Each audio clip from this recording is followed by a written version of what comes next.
everybody, and welcome to the Dr. Psych Mom Show. Today I'm going to talk about what I'm going to call your financial attachment style. And what this means is, how do you relate to money? How does your anxiety about money impact your relationship? What behaviors are you replicating from how you grew up?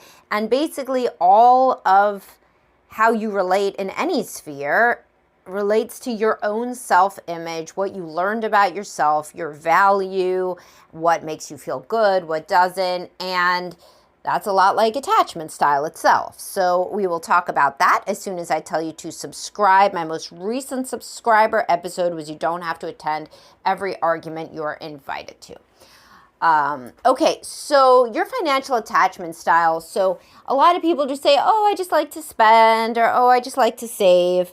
Yeah, okay, there's a normal distribution of spending and saving, but I see a lot of things that are outside of the normal distribution, such as people who are really hoarding money. And when you're hoarding money, when you're not spending on anything, this goes along with a more avoidant style. You know, you are avoiding experiences because your anxiety is that if you pay for experiences, if you pay for anything really, then you may not have enough money for yourself.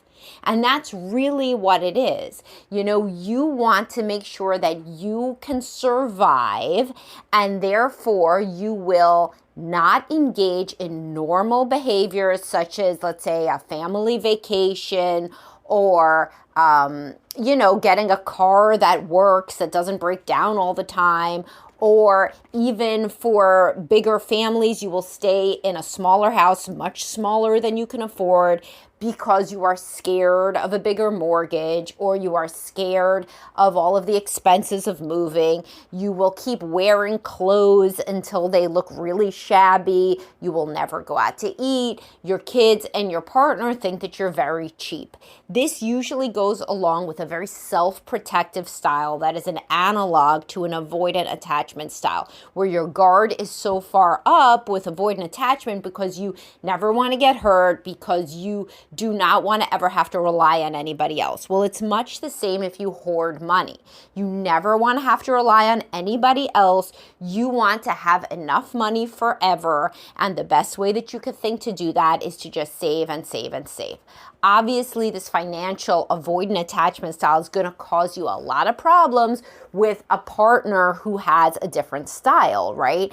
And usually this will be, just as an attachment, this will be a more anxious attachment style. This is somebody who tries to get more and more and more. Like how anxious attachment, preoccupied attachment, they want more attention, they want more love, they want more connection, they want more conversation. Well, this person also wants more things, more experiences. Frequently, they soothe themselves by spending.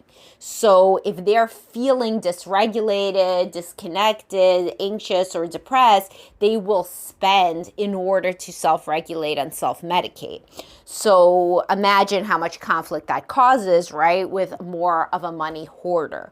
These people are in direct opposition to each other, as they are in any sort of pursue or distance or relationship, except this person is pursuing objects and experiences and expenses, and the other person is distancing from those. Where do these come from? Obviously, as you know from listening, they come from your family of origin. It is really hard to grow up with somebody, a parent who's extremely frugal to the point of being a money hoarder, what I'm calling a financial avoidant attachment style, and not to, it's impossible not to respond to that, right, in some way or another. Some people are going to replicate it, and some people are going to go to the opposite and become profligate spenders. The ones who try to, every time they have a negative feeling, they think that they could buy their way out of it by getting clothes, getting a new car, getting a new house even. There's people that just spend and spend and spend. And I'm seeing more and more of them in my practice. I think because it's so much easier now to spend money than ever before, you don't even have to leave your house. You can get infinite credit and you can just shop online. And so for people who tend toward this more anxious, self-soothing, constant spending style, that is a nightmare, because you could just be on your couch watching TV and you could rack up thousands upon thousands of dollars in debt and credit card purchases. You barely have to all your stuff is saved now. So you barely have to click. You have like maybe 2 or 3 clicks and then you've just spent thousands and thousands of dollars. It's really, really hard for people who struggle with this addictive spending style to stop themselves in the age of shopping right from your phone. And this is why, if this resonates with you, either one of these styles, you should get into therapy. This is not stuff that you could really tackle on your own. You can, but most people have tried. Most people have tried to, well, I won't go that far. The financial hoarders have often never tried to spend more. They really haven't. They think that they're right. They think they're good. They think they're virtuous. They think that their ascetic lifestyle is morally superior. Whereas the one who spends too much has frequently tried to cut down, or to even, close their credit cards or cut them up, or not take out cash, or, block certain apps on their phone or whatever. They've tried these things because it scares them. When they get out of control, they think, well, I could really end up with no money.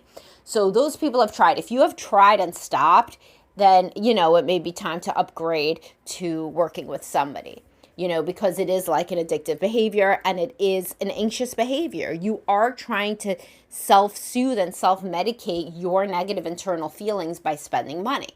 Just like somebody with anxious attachment tries to self-medicate with hanging out with a partner, or having deep conversations with the partner, or having sex with the partner.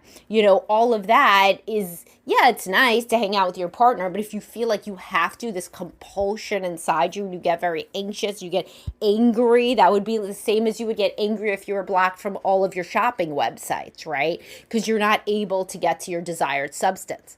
But remember, it is also addictive to hoard.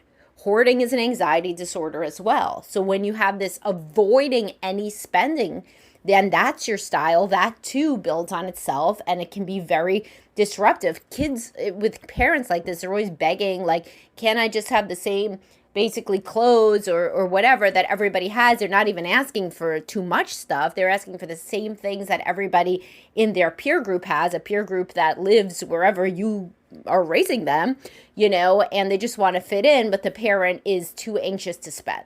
And so that can really harm relationships, because the kid thinks that you're so tight-fisted and money is more important than any kind of enjoyment. And of course, the partner thinks the same thing. There's so many people who want to go on vacation, let's say a family trip. You can only do those so many times when the kids are young, but the partner won't let them because they say it's too expensive. And these are people who make good money and do not have to worry by other people with their income go on family vacations. So it's not the sort of thing where they're struggling, they're very poor, and this would be a luxury. It's the sort of thing where anybody else would agree that they could go, but they don't think that they could go. They think it would be a waste. It's not worth the anxiety to them of having their bank account decrease. So if you are two people that are locked in this kind of battle, it can also be very helpful to go to a couples therapist. Individual work around money would be great. That would be a first step. But it could also be very useful eventually to go to a couples therapist and figure out what's the compromise going to be. While both people are trying to figure out their own relationship with money, the origin of money. Oh, and by the way, I said, how do people get the avoidant, hoarding financial style? Well, how do you get the anxious overspendy one? Same thing. You grow up being taken to the mall all the time. You grow up having seeing your mom or your dad have to spend money in order to feel better. Like whenever they don't feel good, whenever they're dysregulated, whenever they're stressed, there's even a joke, retail therapy, but it's not such a joke if that's the way that you medicate yourself. It's no different throwing money out after chasing kind of some sort of internal calmness. It's the same as drinking, right? It's the same as anything, any addictive behavior. So I just wanted to point that out, that both of these styles obviously originate in your family.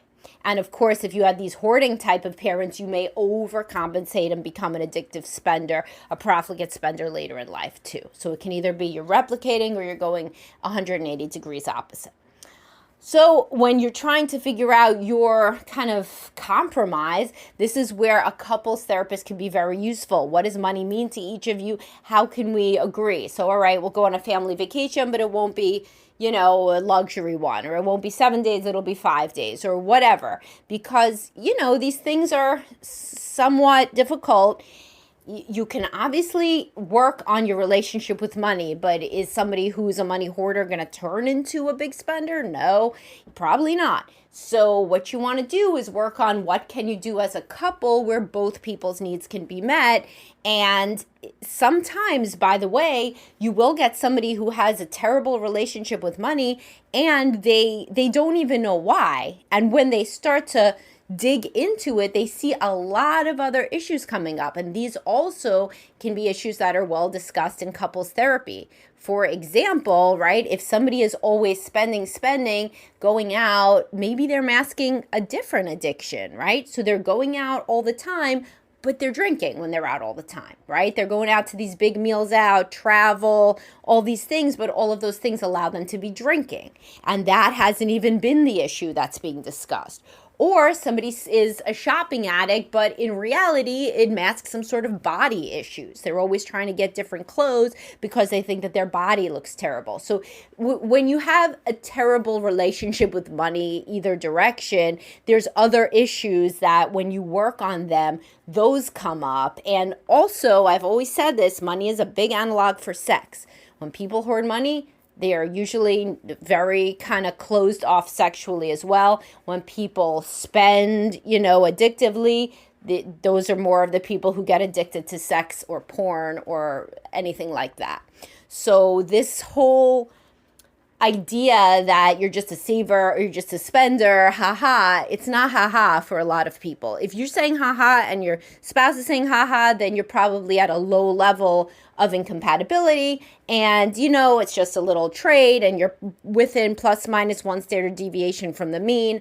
But the people who recognize themselves in this podcast, that you're in the tail of the normal distribution, or you don't want to think about it, but if you were forced to, you would admit that your relationship with money is unhealthy. So I hope that this, talk speaks to somebody who understands, wow, I don't just have maybe relationship issues, because these issues, by the way, go along with relationship issues, which is why I'm calling them an attachment style, because they do impact how you relate on a deep level. So it's not just that you guys are, quote, fighting about money. You're fighting about how to live your lives, whether you're going to be ruled by your impulses or whether you're going to be ruled by your anxieties or what.